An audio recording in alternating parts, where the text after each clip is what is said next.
I'm sure many are aware of the latest news story from the high school out of the state of Georgia. There's definitely lots to cover, but first off, let's start off by listening into this press conference regarding the event itself. It's a very short segment, then I'll break it all down. His name is Colt, that's C-O-L-T, Gray. He is a 14-year-old student. His name is, like he said, Colt Gray, which I find very interesting with the name itself. Of course, the duality aspect of the Colt being the horse and the arms maker itself with the horse obviously displayed on it as you see here. And for those that have followed my videos over the years, the horse symbolism is prevalent with all these events. The white horse, the red horse, the black and the pale horse, all represented. So you have the first name as in Colt and the surname as in Gray. What happens when you mix black and white? You get gray. Just like you see here in the Masonic Lodge with the black and white.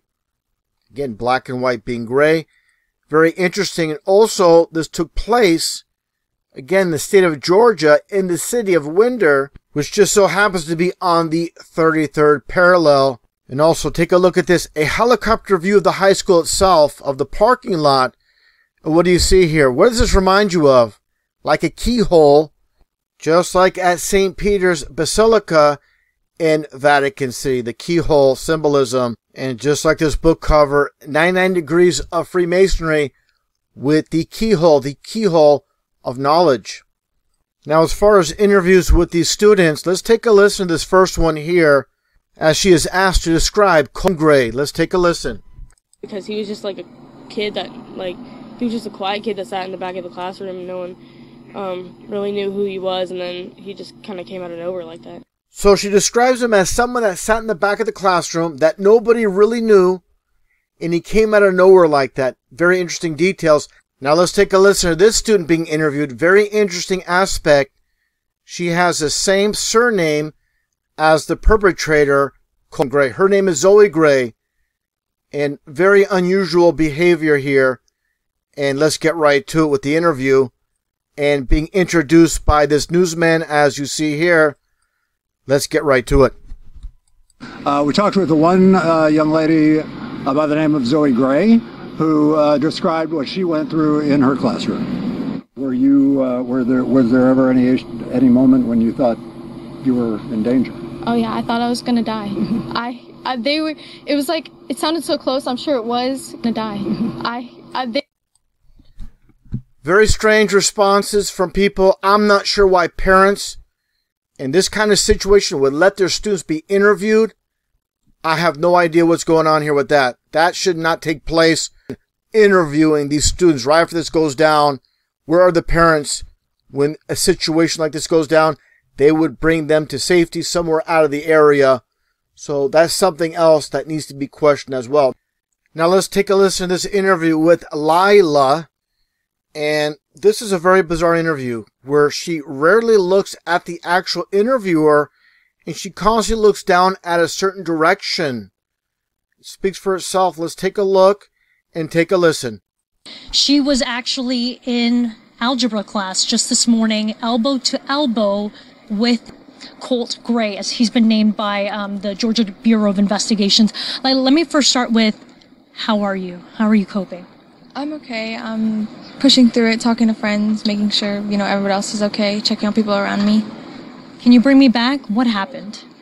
I just remember, the moment that it happened, he was at the door, and I knew they were looking for him already, but he was at the door, and they almost let him in until they backed up, and then he turned away, and that's when you hear the first rounds of fire. So he was in class with you, in algebra class, he left. Then he came back, was at the door, and then knocking to be let back in. Why? You told me something about the doors. Yeah, they lock automatically, so you have to be let in to come back into our classroom. So I think he wanted to come to us first. Come to you first to shoot? Yes, to shoot us class. What's up with the smirk? I'm not understanding why this happens during this interview. Let's continue. And then he was at the door, student went to open the door, and then what happened? She backed away. I think she saw him, or maybe somebody said something, but I'm pretty sure she saw that he had a gun, and so she backed away. So she was about to let him into the class. You think two students saw that he had a gun, did not let him in. What happened next? He turns to the classroom to what would have been my right, and he just starts to shoot, and you hear like about 10 to 15 rounds back to back. What did you hear?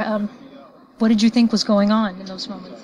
As soon as they didn't let him in, you kind of like, I don't know, I already kind of had a feeling it was gonna happen and it was him, but as soon as they didn't let him in and you hear the shots, you kind of...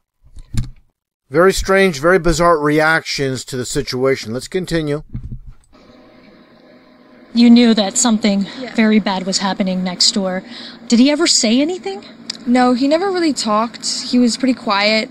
He wasn't there most times. Either he just didn't come to school or he just would skip class. But even when he would have talked, it was one-word answers or just short statements. You told me off camera you weren't surprised that he would be the shooter. Why is that? Just because when you think of like shootings that they do, it's usually the quiet kid, or like that's what stereotype for it to be, and he was the one that fit that description in our class.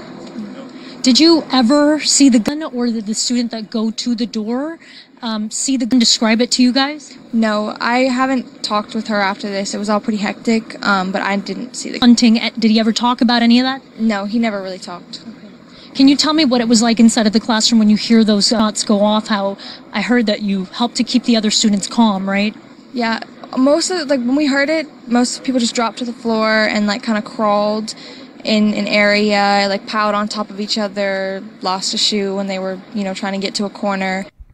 Lost a shoe. This is a common theme with these events. The one shoe or missing shoes has been prevalent over the years. The teacher turned off the lights, but we all just kind of piled together, and like I pushed desks in front of us. I was just telling people like, oh, push desks in front of you, block in front of you, get low, things like that. And are there any metal detectors in the school? No, not that I know of. Did you guys drill for act? We know that some school districts do that. They were silent drills, so we stayed in our seats. The teachers kept teaching through them. I think it was more for like the system of it instead of like preparing us.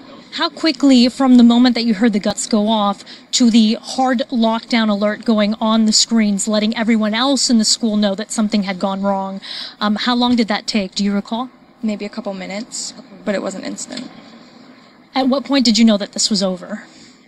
When the cops came in the room and asked us to put our hands up, asked us if we had anything. A little bit after that, they let us all out. But when it was kind of quiet, you hear like cops yelling, but it's kind of quiet. There's no more things like that. What was that communication like with your parents? I mean, all of us have phones nowadays. I spoke with many students texting what they thought might be their last words to their parents. What was that like for you? I called my mom. I called her and I was like, oh, they're shooting up the school. She thought it was like, she didn't believe me at first, and I was like, no, they actually are. And I talked to her for a second, and she was like, oh, I'm on my way right now. And then I was like, okay, I gotta go call other people. I text all my friends in the school, out of school, everywhere. And I'm just texting and calling kind of everybody. And what was that like leaving the school? I saw videos of officers escorting the students with their hands raised. What was that like for you? It was protocol, obviously, but I was glad it was over. Like, I was glad we were able to leave. I was looking for my friends that were there. I was comforting the ones that had been through a little bit of a harder time. And then, Lila, what would you say to this student that you were just elbow to elbow with just this morning in algebra class, and now this? I'm not sure. I want to know why he did it. I think that would be I want to know why. Lila, thank you so much for your time. I appreciate it, and the best to you and your family and your community. Thank you for talking to us. Very bizarre interview. More like a post-game interview after an NBA game. Not fitting the situation. You would think the students wouldn't be hanging around the school. They would be with their parents. They'd be at home after such a traumatic event, and not hanging around the school with all these students giving these interviews. Very bizarre, like I said. Very, very bizarre how this all went down. And interesting how this is taking place just prior to the elections as well. And as this all went down today, we'll see as more information comes in, we'll see how it all plays out. John, chapter 9, verse 25. Whereas once I was blind, now I can see, now I can see, now I can see.